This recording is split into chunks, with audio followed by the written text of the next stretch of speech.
and I yelled his name. Zach! He was laying face down. He wouldn't respond to anything. He was just laying there. Unconscious and broken, Zach is rushed to the hospital. His mother Pam is waiting for him when he arrives. When they brought him in, his head was all swollen. There was just blood everywhere. And that's just the most terrifying thing that a parent can see.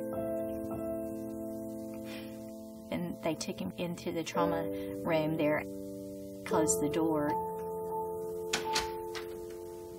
and you're just left sitting there not knowing. The trauma team works frantically to save Zach. Finally, the doctor that was on call came out and he said the brain can't survive without the blood flowing to it. Zach's battered brain has shut down, leaving him in a deep coma. I just thought that this couldn't be true. It's Zach. This could never happen to Zach. He's too strong for this. There's no way. That's when they told us that he was brain dead. Doctors don't expect Zach to regain consciousness, so his family agrees to turn off the life support.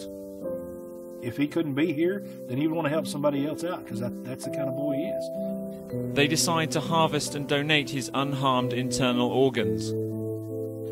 Doctors begin the preparations. Going in and saying goodbye was probably the hardest thing. But Dan gets the feeling that the doctors are wrong. And I just told him, Zach, if you're in there, you're going to have to do something. If anything's going to be done, now's the time. With time running out, Dan sets out to prove that Zach is not really brain dead. I pulled my pocket knife out. I just run it across the bottom of his foot. And Zach jerked his leg. Hey, Doc, check this out. What is it? He took his fingernail and jabbed it as hard as he could underneath Zach's fingernail.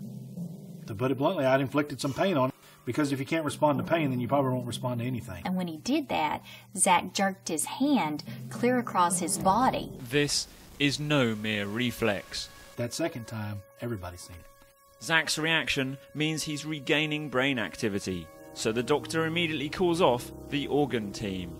We had gone from them telling us that our son was brain dead to now he's moving. The doctor just looked at us and said,